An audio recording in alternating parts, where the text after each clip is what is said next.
Imagine stepping out your door, not onto pavement, but into a shifting, putrid mass of horse excrement, sometimes several feet deep.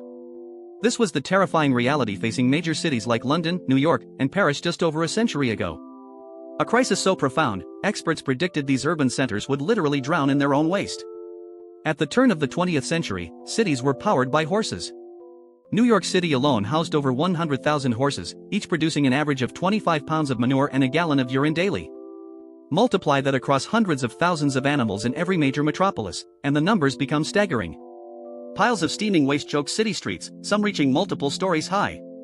The air was thick with the stench, and millions of flies bred uncontrollably in the filth.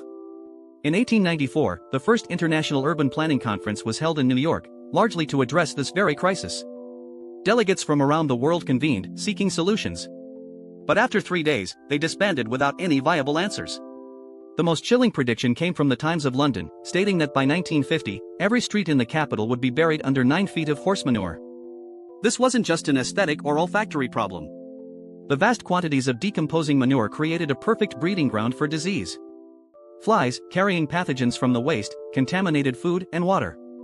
Diseases like typhoid, tetanus, and various diarrheal illnesses surged through urban populations, with horse waste identified as a significant vector. The health of entire cities hung in the balance, threatened by the very animals that kept them moving. But here is the part they never tell you. City authorities were utterly overwhelmed.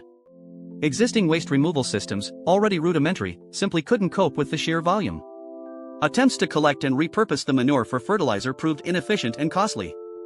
The infrastructure simply didn't exist to manage a problem of this magnitude.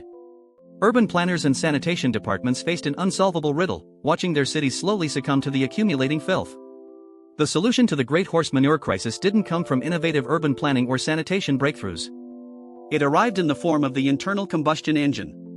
The advent of the automobile, replacing horses as the primary mode of transportation, gradually alleviated the manure problem. However, this new savior brought its own set of unforeseen environmental and social challenges: air pollution, noise, traffic congestion, and a dependence on fossil fuels. Humanity traded one form of urban decay for another. The crisis, though largely forgotten, fundamentally reshaped our cities. It spurred advancements in urban planning, public health, and waste management. It paved the way for modern road construction, storm drains, and sophisticated sanitation systems that we now take for granted. The clean streets you walk on today are a direct, silent legacy of a time when cities were literally drowning in horse waste. Subscribe to Facts Baz, Daily Dark Secrets They Never Taught You.